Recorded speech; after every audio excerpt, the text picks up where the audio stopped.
እንደ ሳይንሱ መለኪያ እኮ እየኖረ እኮ አይደለም እነሱ እናንተ እየበላችሁ አይደለም እኮ እንደ ሳይንሱ መለኪያ እግዚአብሔር የዓመት ፈቃድ ቢወስኛ እንኖራለን ሰይጣን ወስዶ ያቀል እንደው እግዚአብሔር የዓመት ፈቃድ ለወጣ ነው ቢል የሚተካው ያገኛል አያገኝም ከማን ጋር እንማከር እህቴ አንቺ ቆራቢ ነሽ ከጫት ቃሚ ጋር መማከር ትችያለሽ አንተ ቤተክርስቲያን ሳሚ ነህ ጠንቋይ ቤት ከሚሄድ ሰው ጋር ትማከራለህ አንተ ባለትዳር የተከበርክ አባወራ ነህ ሲጠጣ ከሚያመሽ ወንደላጤ ጋር መማከር አለብህ ሰአሊተ ምሕረት ደብረ መድኃኒት ሰአሊተ ምሕረት ደብረ ምጥማ ክቡር አባታችን የደረችን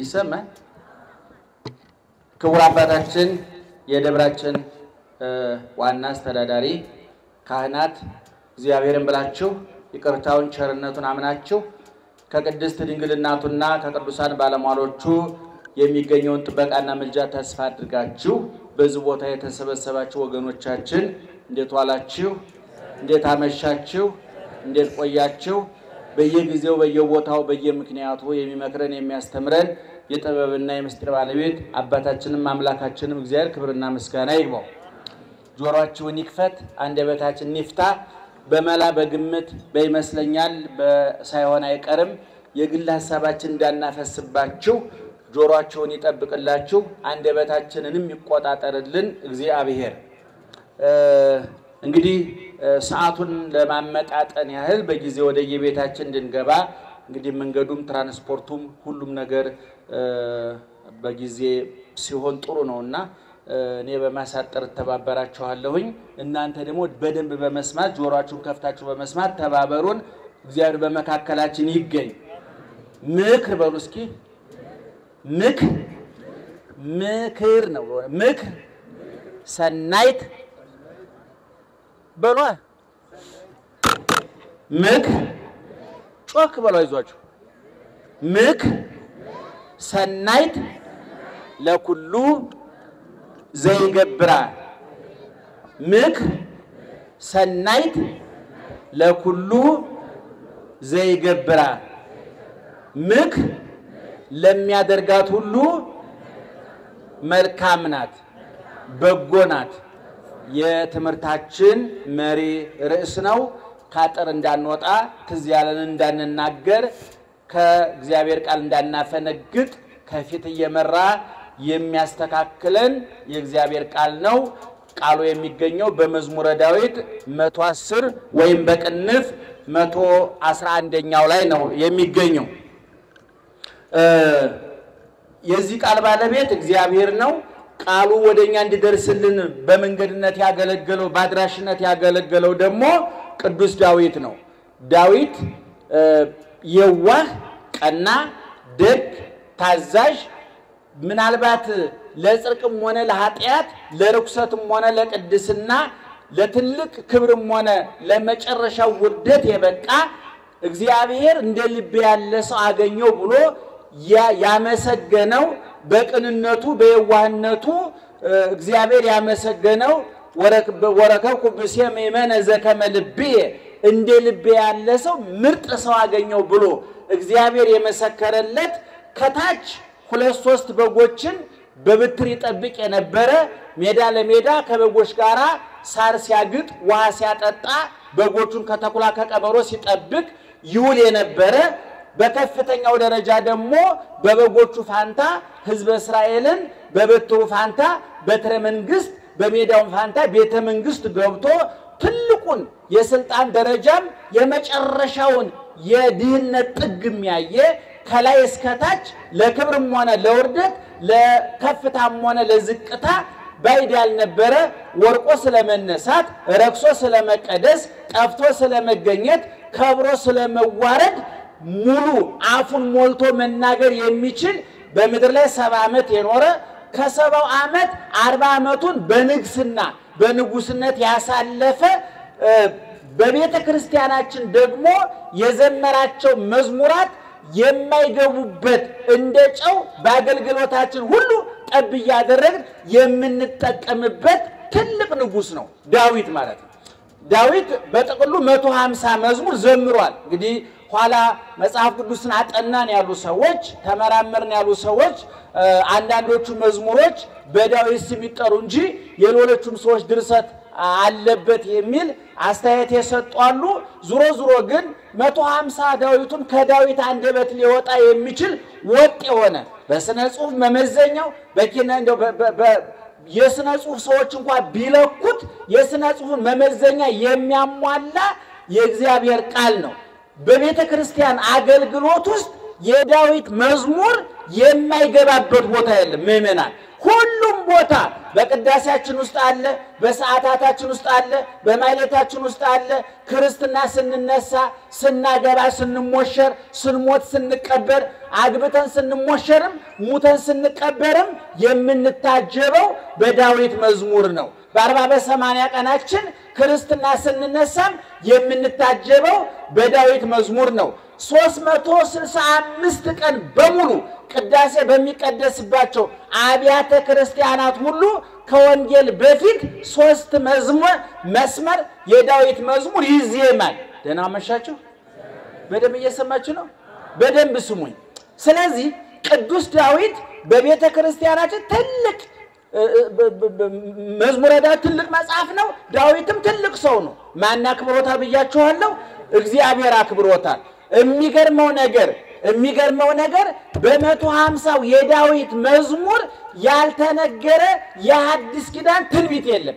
እንደውም የሐዲስ ኪዳን እርሾ፣ የሐዲስ ኪዳን ጽንስ፣ የሐዲስ ኪዳን መነሻ መዝሙረ ዳዊት ነው ይላሉ አባቶቻችን። ኢየሱስ ክርስቶስ ስለ ቀዳማዊነቱ፣ ስለ ጽንሰቱ፣ ስለ ልደቱ፣ ስለ መሰደዱ፣ ስለ ማስተማሩ፣ ስለ መጾሙ፣ ስለ መጸለዩ፣ ስለ መሰቀሉ፣ እጅግሮቹን ስለ መቸንከሩ፣ በጥፊ ስለ መመታቱ፣ ሐሞት ቆምጣጤ ስለ መጠጣቱ፣ በጥፊ ስለ መመታቱ፣ የሾህ አክሊል ራሱ ላይ እንደሚደፋበት፣ እንደሚጠማ፣ እንደሚሞት፣ እንደሚገነዝ፣ እንደሚቀበር፣ እንደሚነሳ፣ እንደሚያርግ፣ ዳግመኛም እንደሚመጣ ይሄን ሁሉ አጭቆ የያዘ መጽሐፍ ነው መዝሙረ ዳዊት ማለት ነው። እኛ አቀለል እንደው ዳዊት ደግሞ አለገለ እየተባለ አቀለል ነው እንጂ ትልቅ መጽሐፍ ነው። የዚህ መዝሙር ባለቤት ቅዱስ ዳዊት ነው። አባቶቻችን የዳዊት መዝሙር በውስጡ 7 ዋና ነጥቦች አሉበት ብለው ነድፈው አውጥተዋቸዋል።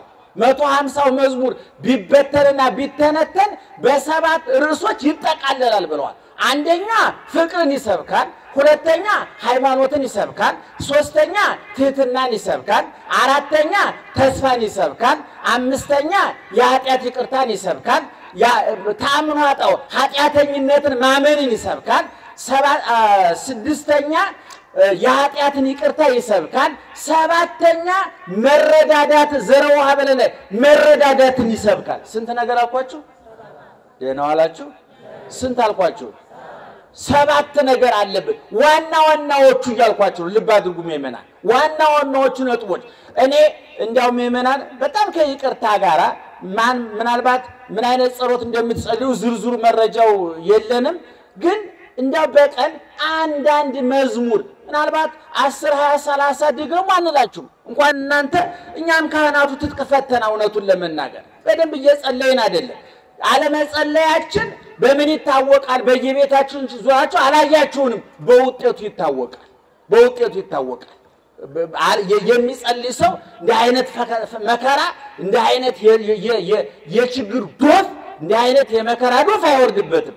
የሚደርሰው መከራ ከኛ አለመጸለይ ብንጸልይም በትክክለኛው መንገድ አለመጸለይ እንዳለ ያስረዳል።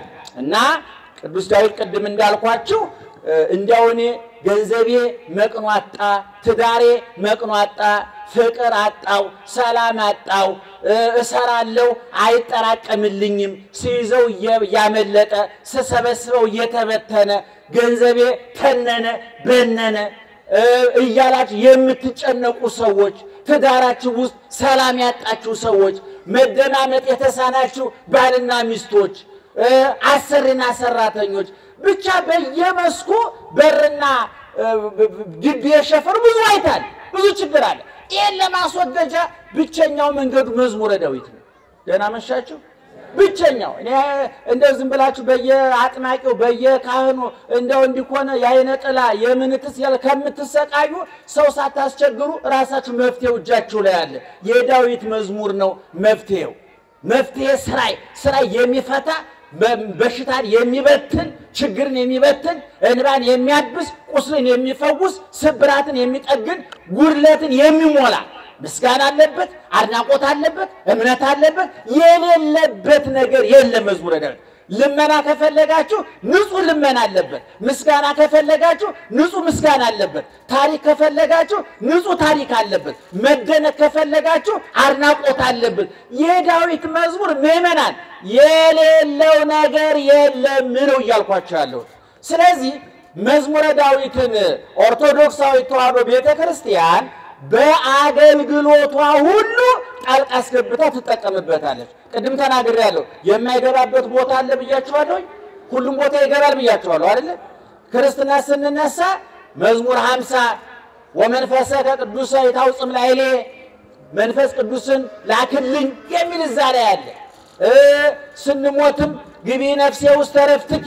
ነፍሴ ወደ ረፍትሽ ግቢ የሚል እንደው ስንቱን ጠቅሼ ስንቱን ተወደ እንደው ራሱን ችሎ 3-4 በጉባኤ የሚሰጥ ትምህርት ነው እና ዙሮ አሁን ለዚህ ማምሻ እንደ ቀንበብና ወሰን መጠን አድርገን የምንነጋገርበት ከዚህ ከዳዊት መዝሙር ውስጥ አንደኛው ቅድም የጠቀስኩት ምክ ሰናይ ለኩሉ ዘይገብራ ምክር ለሚያደርጋት ለሚፈጽማት እስራኤል ላይ ለሚያውላት መልካምና ጠቃሚ ናት ይላል የሚገርማችሁ ፍትሐ ነገሥት በተባለው የቤተ ክርስቲያናችን የሥርዓት መጽሐፍ ላይ ጥንታውያኑ የተዋሕዶ ሊቃውንት ልጆቻችሁን ስታስተምሩ ምስጢር መዝሙረ ዳዊት መቅድመ መሐረወሙ ለውሉድክሙ መጽሐፈ ሲራክ ወዳዊት ወሰሎሞን ልጆቻችሁን አፋቸውን በመዝሙረ ዳዊት በመጽሐፈ ሰሎሞን በመጽሐፈ ሲራክ አፋቸውን እንዲፈቱ አድርጓቸው ይላሉ እስከ 7 ዓመት እስከ 10 ዓመት ያሉ ህፃናት ለምን ተመረጠ ካላችሁኝ እግዚአብሔር መፍራት ያስተምራል እናት አባትን መፍራት ያስተምራል ታላቅን ማክበር ያስተምራል ሽማግሌን ማክበር ያስተምራል መላላክ መታዘዝን ያስተምራል ይሄን ስለሚያስተምር ልጆቻችሁን ይህን አስተምሩ ብሎ በፍትሐ ነገሥት ጽፈውልናል እና እንግዲህ ቅድም ወደ ጥቅሱ ስንመጣ ቅዱስ ዳዊት ምክር በጎ ነገር ናት ይላል እንግዲህ ምእመናን እንደው በዚህ ትምህርት እንድንረዳ የፈለኩት ሁለት ነገር ነው አንደኛ ከማን ጋር ነው የምንማከረው አማካሪዎቻችን ማን ናቸው ወነት እኛን ለመምከር የሚመጥኑ ሰዎች እየመከሩን ነው ወይ ለመምከር ደረጃ የደረሱ ሰዎችስ እየመከሩን ነው ወይ ሁለተኛ ከነማንስ ጋር ነው እየተማከርን ያለ ነው የሚለውን ማየት ያስፈልጋል እኔን ታሪክ እንደምታውቁት የመጀመሪያው ንጉሥ ሥርወ መንግስት የሚባለው ዳዊት ነው ከዳዊት ቀጥሎ የነገሰው ሰሎሞን ነው ከሰሎሞን ቀጥሎ ሮብዓም የሚባል ንጉሥ ነግሶ ነበር ስንተኛ ንጉሥ ማለት ነው አረ እንዴት ዋላችሁ ስንተኛ አንደኛ ሁለተኛ ሰሎሞን ሶስተኛ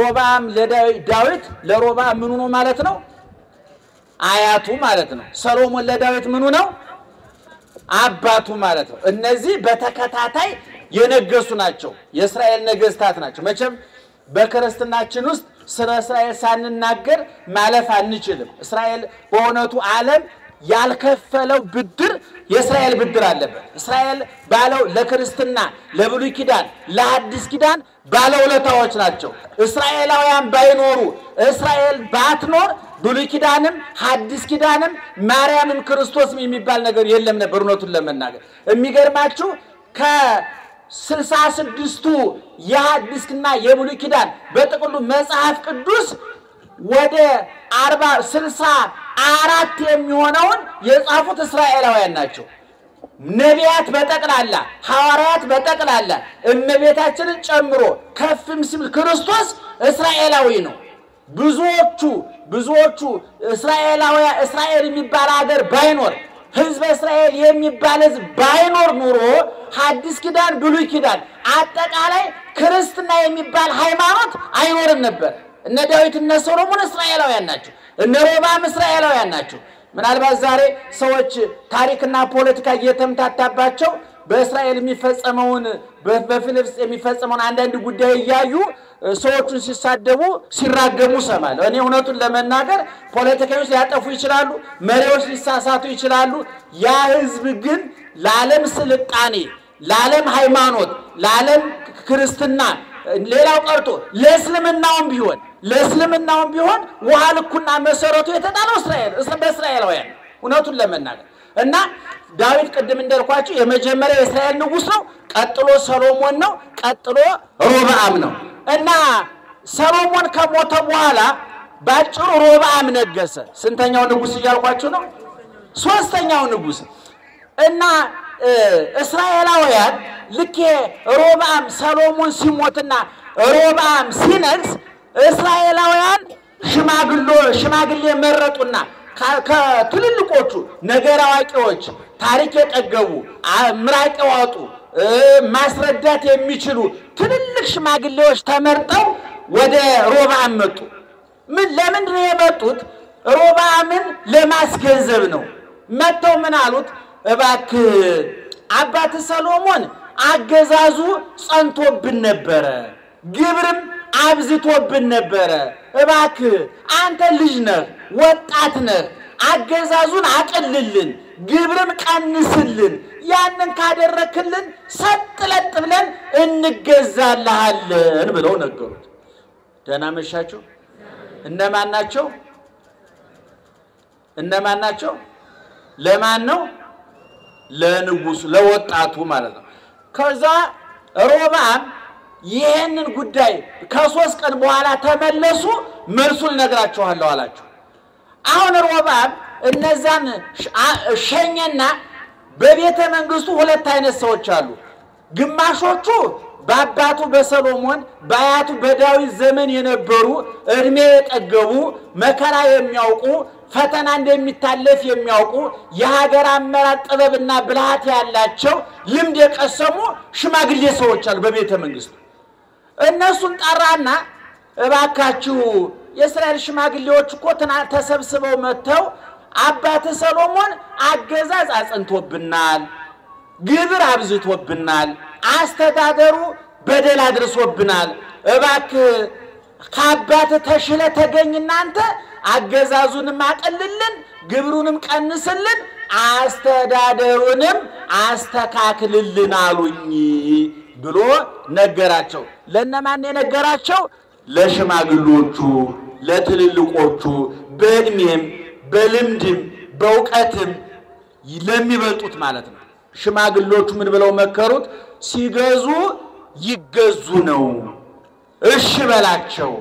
አባቴ አገዛዝ አጥቶባችሁ ከሆነ አቀልላችኋለሁ፣ ግብር አብዝቶባችሁ ከሆነ እቀንስላችኋለሁ፣ አስተዳደር ተበላሽቶባችሁ ከሆነ አስተካክላለሁ፣ ግዴላችሁም ታገሱኝ ብለው በፍቅር ሸኛቸው ብለው መከሩት። እነዚህን ሽማግሌዎቹን ተማከራ አስወጣና ከሱ ጋራ አፈር ሲፈጩ፣ ውሃ ሲራጩ፣ ዝርዝር ሲቀጩ ያደጉትን ጎረምሶቹን ወጣቶቹን በሱ ያስተሳሰብ ልክ ያሉትን ጎረምሶቹን ጠራና ይህን ጉዳይ አማከራቸው። ህዝቡ እኮ ሽማግሌ ልኮ አገዛዝ አቀልልን አለኝ፣ ግብር ቀንስልን አለኝ፣ አስተዳደርም አስተካክልልን አለኝ ብሎ አማከራቸው። ለነማን? ደህና ዋላችሁ? ለነማን? ቅድም ለነማን ነበር ያማከረው? ለሽማግሌዎቹ።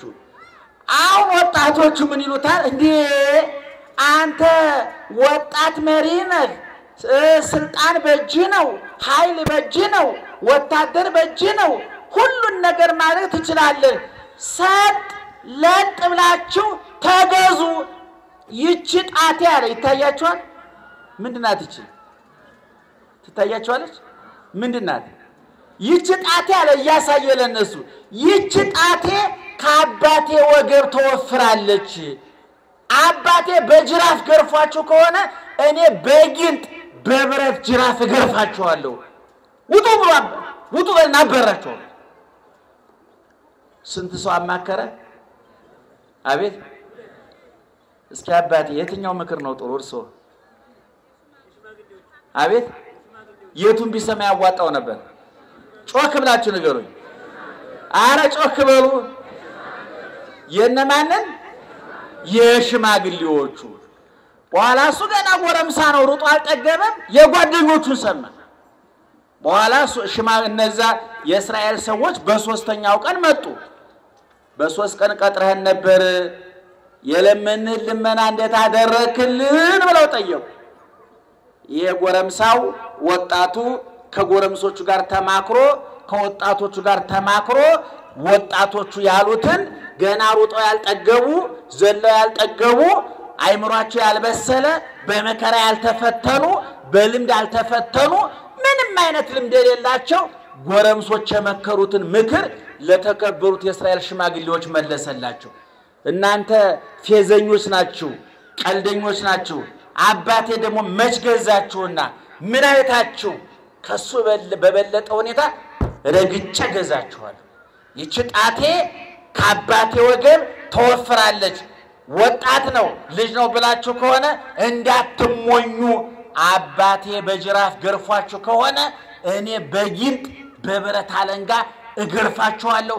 ሰጥ ለጥ አድርጌ አንቀጥቅጬ ገዛችኋለሁ። ውጡ አላቸው። ሰማችሁኝ? እነዛ ሰዎች ሽማግሎቹ አንገታቸውን ደፍተው ወጡ። ወጥተው ግን ወዳው አልብነ ክፍ ምስለ ወልደ እሴይ እቱ ቤተከ እስራኤል እስራኤላዊ ሁሉ ከዛሬ ጀምሮ ከዳዊት ዘር ከሰሎሞን ዘር ከሮብዓም ጋራ ምንም አይነት ግንኙነት የለንም። እያንዳንዱ እስራኤል ወደ ቤት ግባ ብለው ህዝቡን ከሮብዓም ገንጥለው ወሰዱት። ሰሜን ሰማርያ በሚባለው ዛሬ በሰሜን እስራኤል ባለው 10 ነገድ ተገንጥለው በዚህ የማይረባ አማካሪ ከሌለው ልበ ቢስ ሰው ተለይተው ተገንጥለው የራሳቸው መንግስት አቋቋሙ። ወዳው የተነገረው ወታደር መርጦ ላከ። የተላኩት ወታደሮች አፈር ዶቄቱ ነው ቀሩ። አስገባሪ ግብር ሰብስቡ በላኳቸው ግብርን ሰበስባለን ብለው የተላኩት ሰዎች በድንጋይ ተወግረው አጥንታቸው ተከስክሶ ደማቸው ፈሶ ደመከልቡ ነው ቀሩ። ከዛች ጊዜ ጀምሮ እስራኤል ሁለት ቦታ ተሰነጠቀች። ሰሜናዊ እስራኤል ሰማርያን ይዞ የራሱን መንግስት አቋቋመ። ደቡባዊ እስራኤል ኢየሩሳሌምን ይዞ ሮብዓም ሁለቱን ነገድ ብቻ ይዞ ቀረ። የሚገርማችሁ ነገር ሁለቱ ነገድ ራሱ የቀሩለት በሱ በጎ ስራ አይደለም። እግዚአብሔር ለዳዊት ዘከዘርህ የሚሾም አላጠፋብህም በአንተ ምክንያት ኢየሩሳሌምን እጠብቃታለሁ ብሎ ቃል ገብቶ ስለነበረ እግዚአብሔር በሕይወት ላይ በቁሙ ከሞተው ከሮብዓም ይልቅ በሕይወት ከሌለው ከዳዊት ጋር የገባው ቃል ኪዳን ጠንክሮበት አሸንፎት ሁለቱን ነገር ብቻ ሰጥቶት ኃያሉ እስራኤል ተበታትና ለውጭ ጥላት ተጋልጣ የሰሜኖቹ እነዚህ 10 ነገድ ከውጭ ጥላት ጋር እየተማከሩ ከግብጾች ጋር ከሶሪያዎች ጋር ከፋርሶች ጋር እየተማከሩ ጠላት ይዘው እያመጡ ቤተ መቅደሱን እያዘረፉ ወርቁን ብሩን እያዘረፉ ትልቅ መከራ ደረሰ። ታላቋ እስራኤል ተዳከመች። ህዝቡ እርስ በርሱ ተባላ፣ ተናከሰ፣ ተጫረሰ። መመና ሰምታችሁኛል? ጥፋቱ የማን ነው? ንገሩኝ። ጥፋቱ የማን ነው? የማን ነው? ምንድነው ስህተቱ? ከማን ጋር መማከሩ? ከማን ጋር መማከሩ? ከወጣቶቹ። ስለዚህ ቅድም የትምህርታችን መነሻ ላይ ምን ብያችኋለሁ? ከማን ጋር እንማከር። እህቴ አንቺ ቆራቢ ነሽ፣ ከጫት ቃሚ ጋር መማከር ትችያለሽ? አንተ ቤተክርስቲያን ሳሚ ነህ፣ ጠንቋይ ቤት ከሚሄድ ሰው ጋር ትማከራለህ? አንተ ባለትዳር የተከበርክ አባወራ ነህ፣ ሲጠጣ ከሚያመሽ ወንደላጤ ጋር መማከር አለብህ? እየሰማችሁ ነው? አንተ ኦርቶዶክሳዊ የተዋህዶ ልጅ ነህ፣ በእምነት ከማይመስልህ ጋር ስለ ሃይማኖት መነጋገር አለብህ? የለብንም። አያችሁ፣ አማካሪ አለመምረጥ ወይም ደግሞ የጥሩ አማካሪን ድምፅ አለመስማት ከክብር ያዋርዳል፣ ስራን ያሳጣል፣ ህይወትን ያሳጣል፣ ትዳርን ይበትናል፣ ንግድን ያቀዘቅዛል፣ ፍቅርን ያሳጣል፣ ሰላምን ያሳጣል። አሁን የወጣት ከሽማግሎቹ ጋር ተማክሮ ቢሆን ሽማግሎቹ የመከሩትን ሰምቶ ቢሆን ህዝቡን ከመከራ ያተርፈው ነበረ። እስራኤልን ከመዳከም ያተርፋት ነበረ። የዳዊትም ዝና የሰሎሞንም ዝና ይቀጥል ነበረ። በዚህ በመጽሐፈ ሲራክ ምዕራፍ 37 ከቁጥር 1 ጀምሮ ስታነቡ ሰሎሞን ነው ሲራክ ምን ይላል? ይትትማከር ምስለ ደንፃዊ ለውሂበ ምጽዋት፣ ምጽዋት ስለመመጽወት ከስስታም ሰው ጋር አትማከር ይላል። እንደ ብቅ እንጂ እንስጥ አይልህም። ከወዳም ሰው ጋር ስለ ጾም አትማከር፣ ስለ ጀግንነት ከፈሪ ሰው ጋር አትማከር። ከማን ጋር ነው መማከር ያለብኝ? አንተ ጫት ከሚቅም፣ ሲጋራ ከሚያጨስ፣ መጠጥ ከሚጠጣ፣ ትዳሩን ከማያከብር ከዝርክርክ ሰው ጋር እየዋልክ ህይወት ሊስተካከል አይችልም። አማካሪ ምረጥ። አያችሁ፣ በቤተ ክርስቲያናችን ገር ድርሳን ታምራት የሚባሉ መጻሕፍት አሉ። ምክር የሞላባቸው፣ ተግሳጽ የሞላባቸው፣ ክርስትናን በሕይወታቸው የኖሩ፣ ለክርስትናቸው የታረዱ፣ የነደዱ፣ የተገፈፉ፣ የተገረፉ፣ ስለ ክርስቶስ ሁሉ እንደ ትቢያ የቆጠሩ፣ የላመ የጣመውን ዓለም አራግፈው የተዉ፣ የዓይን አምሮታቸውን የልብ ፍላጎታቸውን ያልተከተሉ፣ የክርስቶስ የመስቀሉ ቁስል የሚጠዘጥዛቸው ልምድ ያላቸው ቅዱሳን አሉ። ከነዛ ጋር ነው መማከር ያለብን፣ ከነዛ ጋር ነው መወያየት ያለብን።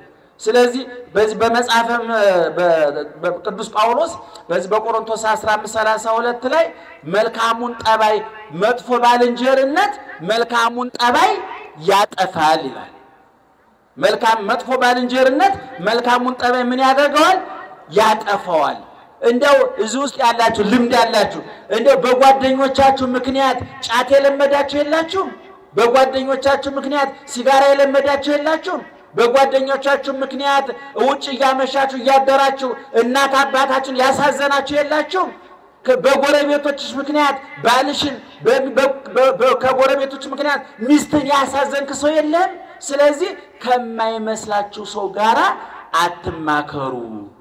ከማይመስለን ሰው ጋራ በዋልን ቁጥር የሚገጥመን ይሄ ነው። መጻሕፍት የሚመክሩን መጻሕፍት የሚያስተምሩን ይሄ ነው። ለዚህ ነው ቅዱስ ዳዊት ምክር ሰናይት ለሁሉ ዘይገብራል፣ ምክር ለሚፈጽማት ሁሉ ምክር ትጠቅማለች፣ ታገለግላለች። ምክር ማለት በሌላ ቋንቋ ትምህርት ማለት እኮ ነው። አሁን እኛ እየመከርናችሁ እያስተማርናችሁ እኮ ነው። ሕይወታችሁ እንዲስተካከል፣ ኑሯችሁ እንዲቃና፣ ትዳራችሁ በሰላም እንዲሞላ፣ የእንቅስቃሴያችሁ ሁሉ ከህሊና ወቀሳ ከአእምሮ ከሰሳ ነፃ የሆነ እግዚአብሔር የሚከብርበት የሚደሰትበት ህሊና የሚያርፍበት ጎረቤት ጓደኛ መንፈሳዊ ቅናት የሚቀናበት የተስተካከለ ሕይወት እንዲኖራችሁ ነው ምክር እየመከርናችሁ ያለ ነውና እንግዲህ እናቶች አባቶቻችን ማን ጋር ነው እየተማከራችሁ ያላችሁት? ጓደኞቻችሁ እነማን ናቸው? ይሄንን ቆም ብላችሁ ማሰብ አለባችሁ። በትዳር ውስጥ ያላችሁ ሰዎች እስኪ እንዴ በጣም ያሳዝናል እኮ እናት አባቱ ጋር እየተማከረ ሚስቱን የሚጎዳ ሰው አለ እኮ። እንደው በግድ ጥላት ጋር መማከር ብቻ እኮ አይደለም። አንድ ምክር ከማን ጋር ስንማከረው ውጤታማ የሆነው? ስለ ትዳርህ ከእናት ጋር ለምን ትማከራለህ? ከአባት ጋር ከወንድም ከእህት ጋር ከጓደኛ ጋር ለምን ትማከራለህ?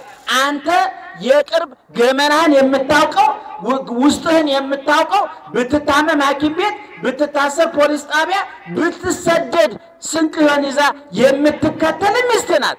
ከማን ጋር? ለዚህ እኮ ነው መጽሐፉ ሰው እናትና አባቱን ይተዋል ማንን ይከተላል ነው የሚለው?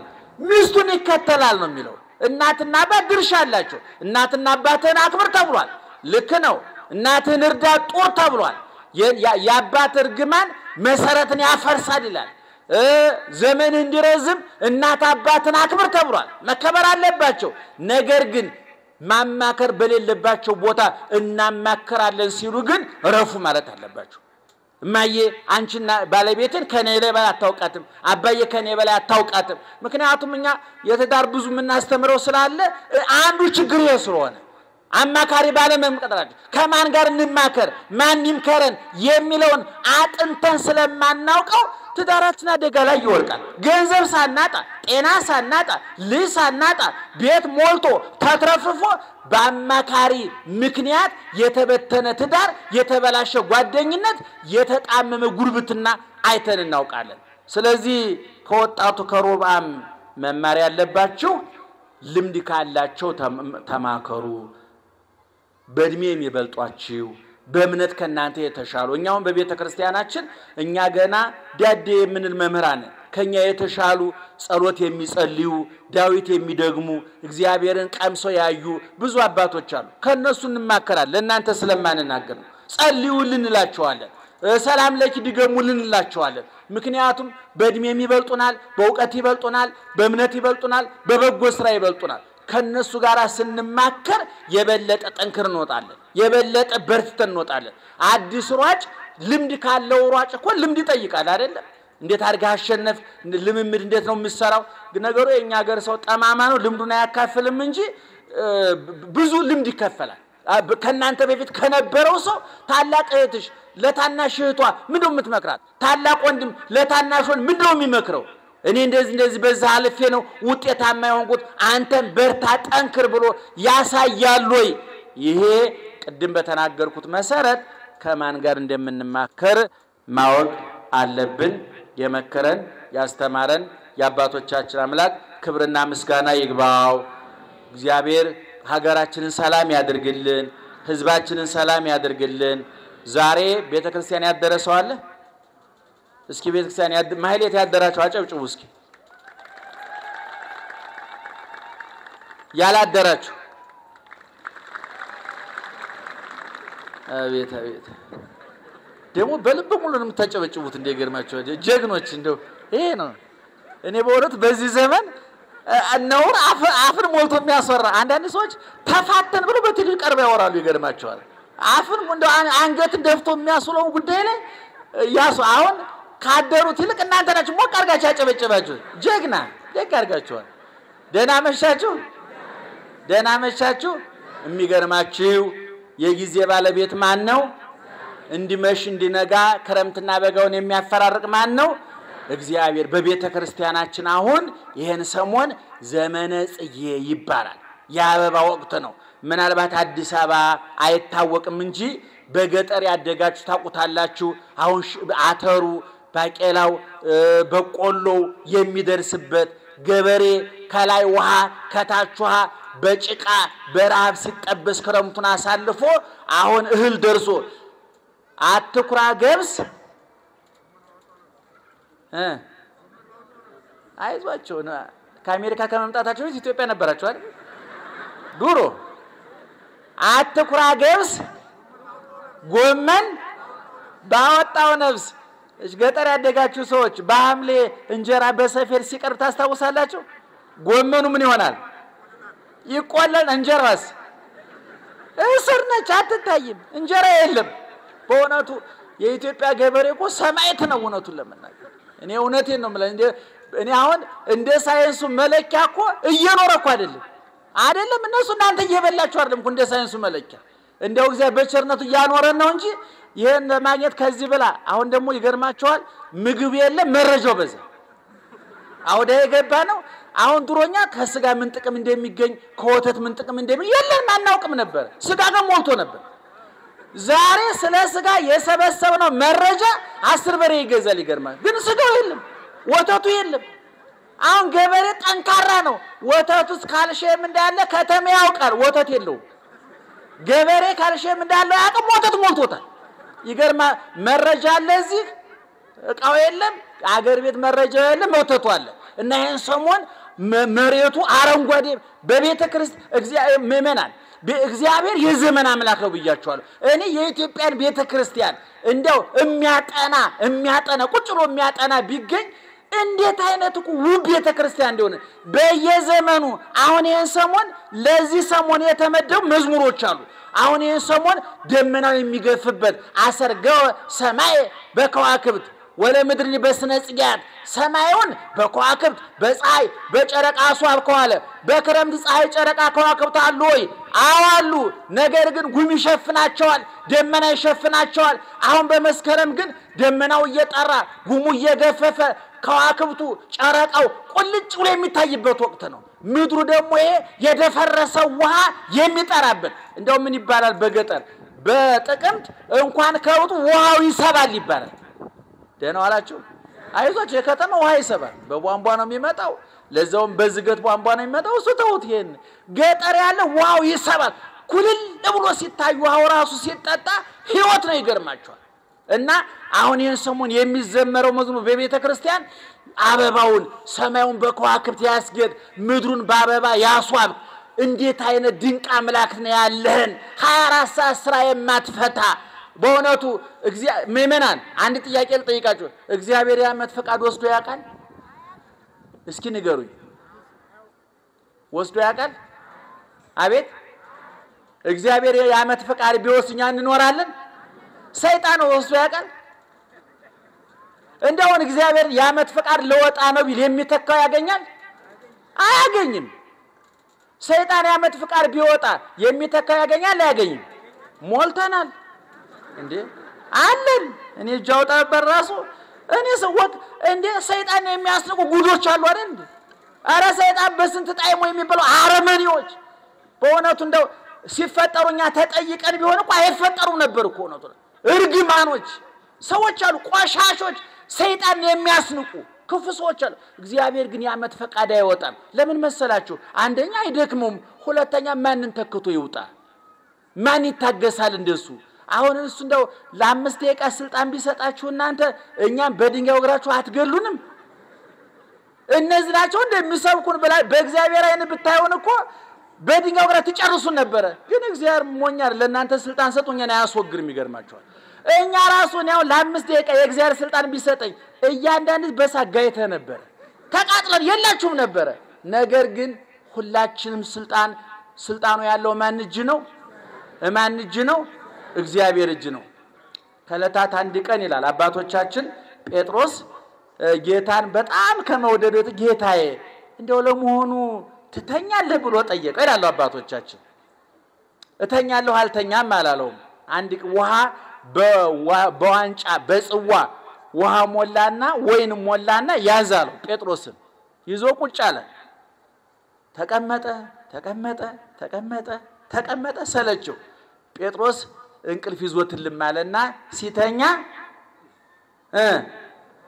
ጽዋውን ለቆት ለካ ጽዋው ወርቆ ውሃው ፈሷል። ብንን አለ።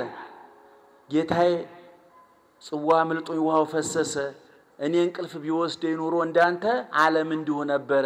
አንተ እጃለው አንድ ጽዋ ነው፣ እኔ እጃለው ግን ዓለም ነው አለው ይላል አባቶቻችን። ስለዚህ ምእመናን አሁን ይሄን ሰሞን ማህሌተ ጽጌውን ወደፊት እንተነተንላችኋለን።